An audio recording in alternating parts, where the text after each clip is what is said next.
Fala galera, beleza? No vídeo de fazer uma análise dessa alta absurda que o Bitcoin teve nesses últimos 5 dias mais ou menos, em que ele abriu as bandas de Bollinger rasgando para cima.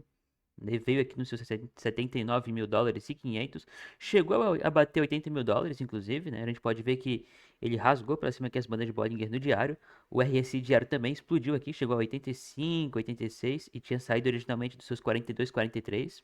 Agora teve uma leve queda, mas normal, nada de fora do normal, isso. E se a gente for pegar aqui as bandas de Bollinger no semanal, ele também ó, veio para quase a parte superior, né?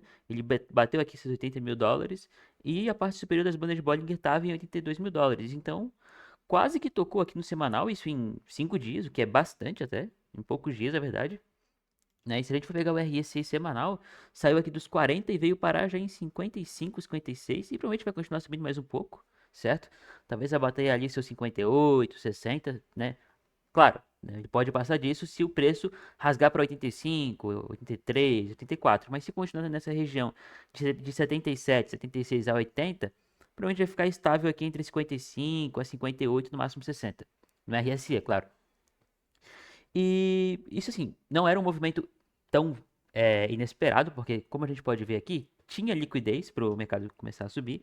A gente tinha mais ou menos aqui 1 bilhão e meio aqui no 68, 69 mil dólares aqui nessa região, aqui nessa parte superior.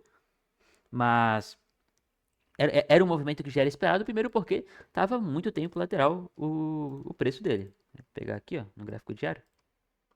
Aqui, ó, ficou desde começo de julho, mais ou menos, dia 6, dia 5 de julho, até dia 17, dia 16 de agosto, certo? Ficou muito tempo lateral. E sempre que um ativo fica muito tempo lateral, ele tende a fazer um movimento forte tanto para cima quanto para baixo, né? Isso vai depender de como que o mercado tá. Nessa situação aqui, o mais esperado era que ele subisse um pouco para depois cair, né, e vir buscar liquidez. Eu esperava que ele até de fato fizesse uma subida, mas não nesse nível. Certo? Esperava que ele iria vir aqui para os seus 69, 68, no máximo 70 mil, e não para 77, 78, né? Quase 80 mil. Chegou a bater 80 mil, inclusive, em alguns mercados. E por que que eu estava imaginando isso, né? Por que que a maioria do mercado imaginava isso? Dá para ver aqui, ó. Pelas bandas de bull market, que está entre 68 e 69 mil dólares. O preço realizado, o realized price do short term holders, né, que são os detentores de curto prazo, também está aqui nos seus 68. A média de 200 no diário também está aqui, ó, no seu 69. Então, são três médias, né? Três indicadores, digamos, que estavam apontando que o... Três ou quatro? Três, né? Porque, não, quatro. Porque tem aqui a faixa de bull market, o relative price, a média de 200 no diário, mais a liquidez, certo? Que tinha para vir capturar. Então, foram quatro indicadores, certo? Aqui, um, dois, três e quatro, que indicavam que ele podia vir buscar essa região. Mas essa alta, assim, que ele teve foi totalmente fora do padrão. Pô, assim, eu não vi ninguém falando sobre isso, que esperava por isso, ou nenhum vídeo antigo de alguém falando sobre essa possibilidade. Mas que era um movimento assim que podia acontecer, de fato podia, né, dele vir buscar até os 69, no máximo 70, porque realmente tinha muita liquidez. E agora a gente pode ver que tem muita liquidez aqui embaixo no seu 61 a 62. Tem um pouquinho de liquidez aqui ainda para ele vir buscar alguns rastros de liquidez. Aqui ó, 150, 140, 200 milhões. Aqui ó, 120, 180 em 70 mil dólares, né? Aqui 200 milhões em 67. Mas o grosso da liquidez está aqui. Aqui ó, 1 bilhão, ó, 1,2, 1,3 bi, né? Em 62 mil dólares, 61, 63. Então ele promete vai vir buscar essa região, talvez não de imediato agora, nesse mês ou mês que vem, mas entre setembro e outubro eu creio que sim, ele possa de fato vir buscar essa região aqui dos 61 a 63 mil dólares. Outros motivos que fizeram o mercado subir foi justamente o Clarity Act, que aumentou um pouco a chance dele passar, e o Clarity Act eu já expliquei no vídeo anterior, que vai estar na descrição desse vídeo, eu vou colocar o link do vídeo, em que eu explico mais ou menos como funciona o Clarity Act. Mas aqui, ó, basicamente o Clarity Act né, ele vai estabelecer uma estrutura, uma série de regras ó, do governo dos Estados Unidos, né, uma estrutura federal, no caso, como diz aqui a matéria, para os ativos digitais, né, para as criptomoedas, em que vai esclarecer os papéis da CFTC e da SEC na hora de supervisionar e regulamentar o mercado de criptomoedas. E também vai tornar mais difícil que uma futura administração reverta essas regras e comece a perseguir o mercado cripto, certo? Então, se entrar um governo contra o mercado de criptomoedas, que não é tão a favor do mercado de cripto, que é menos pró-liberdade, né, que é mais, e que é a favor de mais censura, a chance desse governo conseguir, né, atrapalhar o mercado cripto como um todo, a chance dele conseguir fazer isso vai ser menor, e caso ele consiga fazer isso, vai ser numa força menor, porque já vai ter toda uma legislação regulando o mercado, certo?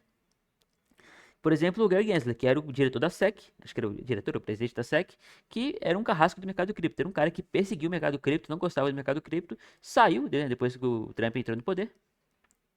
E agora, se a gente passar o Clarity Act, né, surgirem mais regulações, é muito provável que caso entre um novo Gary Gensler na SEC, ou, né, ou até um presidente americano contra o mercado cripto, é muito mais difícil que ele consiga perseguir o mercado cripto, consiga, né, digamos que aumentar a incerteza dentro do mercado. E incerteza faz o preço cair porque você não consegue operar, você não consegue empreender com incerteza. Quanto mais incerteza, pior é para empreender, né? Você não vai conseguir usar o sistema jurídico contra os indivíduos e as empresas que estão, aqui no caso eu estava naquela sala na hora da reunião, mas basicamente que estão no mercado cripto. Outra coisa também, aqui, ver se eu encontro. Cadê? Aqui, ó. Durante a coletiva de imprensa, com importantes executivos do setor de criptomoedas, né, na quarta-feira, Trump também mencionou que está trabalhando para trazer, né, que o Selig está trabalhando para trazer a Hyperliquid, uma corretora descentralizada, uma DEX, para os Estados Unidos, ou seja, regulamentar a Hyperliquid dentro dos Estados Unidos. Notícia essa, inclusive, que fez a Hyperliquid sair dos seus 56, 53, 58 mil dólares, olha, 58 dólares para os 76, 75, 77 dólares, certo? Isso em mais ou menos um mês, uma semana, né, teve uma alta absurda. Na verdade, até menos, tá? Mas ele chegou, o fundo da Hyperliquid recentemente foi 53, 54 e agora bateu os seus 77.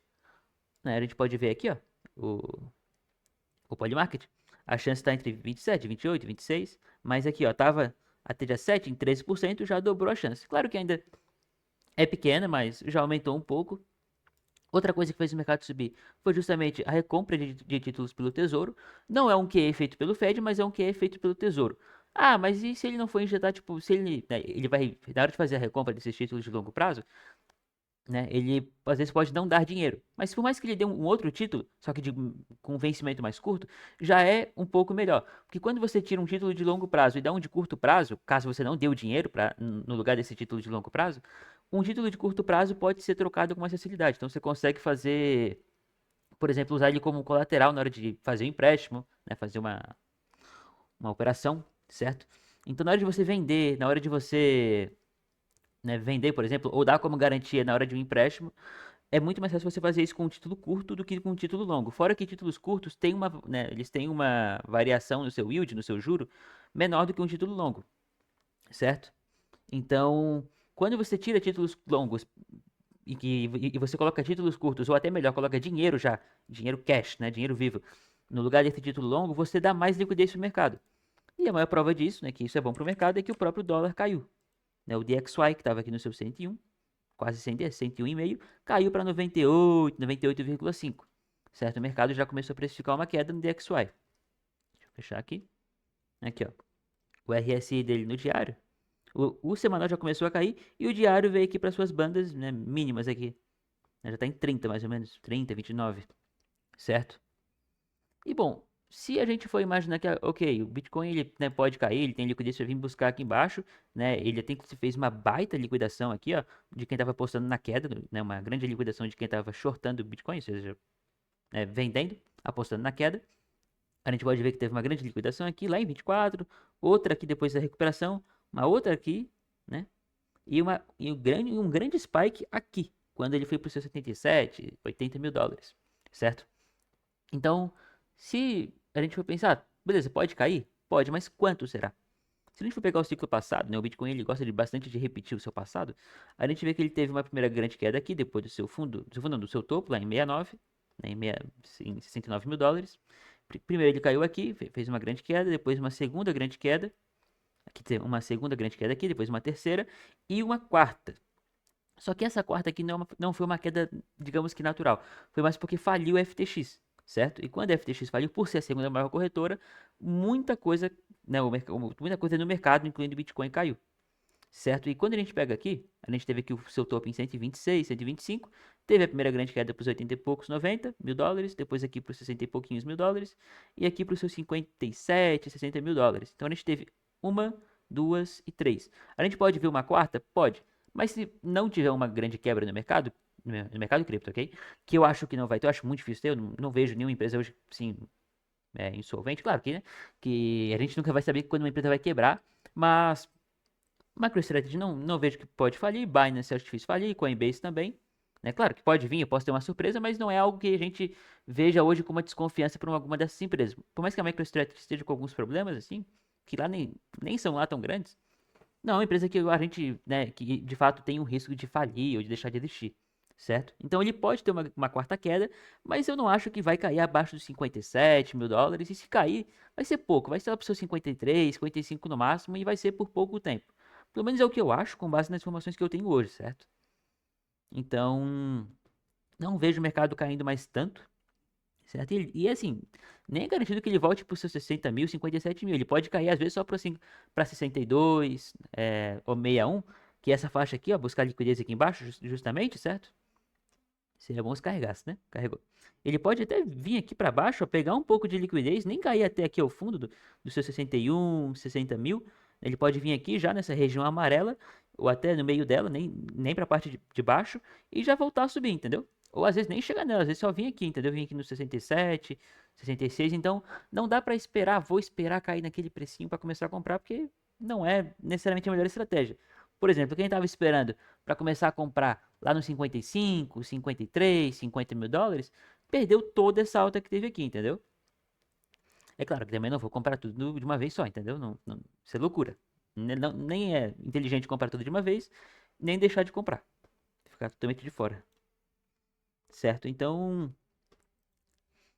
é a minha análise, é o que eu tô fazendo, é o que eu tô fazendo. A gente pode ver aqui, ó, o Fear and Greed, né? O sentimento de mercado veio aqui para 77, que já é, assim, quase em extrema ganância. A gente pode ver aqui, ó, que passou de 77, chegou em 80, o mercado já tá justamente em uma ganância extrema, certo? A gente consegue ver isso. E geralmente movimentos muito fortes de alta, né? Quando a gente vê o movimento, deixa eu voltar aqui pro Bitcoin da Binance para explicar um pouco melhor. Aqui, BTC. Seria bom se carregasse, né? Aqui. BTC, USD. Aqui. Quando a gente vê, por exemplo, um grande movimento de alta, como a gente viu aqui, geralmente grandes movimentos de alta, eles têm, e isso serve até para movimentos de baixa, ok? Geralmente um grande movimento de baixa e um grande movimento de alta, ele tende a ter uma correção, né, uma leve reversão. Por exemplo, aqui, ó, aqui a gente viu uma porrada para baixo, teve e o mercado já começou a ensaiar uma recuperação. Ok, depois ele caiu, mas ele teve uma leve recuperação para cima. Entendeu? Aqui, mesma coisa, recuperou para cima, no caso subiu bastante, mas ele pode ter uma recuperação para baixo até os seus 70, 69, começar a trabalhar aqui, para depois, quem sabe, ir lá buscar os 64, 65, 63, e quem sabe talvez já ter finalizado o seu bear market e começar a ensaiar uma estrutura de alta. Mas sim, especulação, ok? O mais provável é a gente esperar, né? O melhor é esperar, ver como ele vai trabalhar essas faixas de liquidez aqui. Então ele tem bastante liquidez aqui para capturar, bastante liquidez, assim, comparado com o que tem aqui embaixo, não é tanto, mas tem uma liquidez boa para vir aqui no seu 70, no seu 75, 74, 73. E mais para frente, quem sabe, daqui a um mês, 2 meses, quem sabe, ou até um pouquinho menos, talvez, ele venha buscar aqui os 62, 61 mil dólares. Né? E a gente pode ver aqui, ó, o preço realizado está em 68, então não é muito não é muito comum que ele vá rasgar isso aqui pra cima e comece a disparar, entendeu? É mais provável que ele suba, depois recupere e venha buscar essa região aqui, entendeu? Tal como ele fez, por exemplo, aqui. Claro que aqui foi uma alta mais devagar, né? Não foi em pouquíssimos dias, e a média também estava bem alta. Aqui estava bem próximo, aqui antes de ter essa disparada pra cima. Mas assim, ó, não dá pra esperar que a gente ainda vai continuar por muito mais tempo em bear market, porque não tá tão diferente do ciclo passado. A gente teve aqui a primeira grande liquidação, depois uma segunda, depois uma terceira, e essa quarta aqui que não foi tão natural, que a gente até pode ter uma quarta, mas talvez bem parecida com a terceira em níveis de preço, ou talvez até um pouco acima da terceira, né? Dessa terceira grande queda que a gente teve nesse ciclo atual, que foi lá os 57, 60 mil dólares, 61 mil dólares. E bom, esse foi o vídeo. Espero que vocês tenham gostado. Se gostou, deixa o like, se inscreve no canal e muito obrigado pela sua atenção.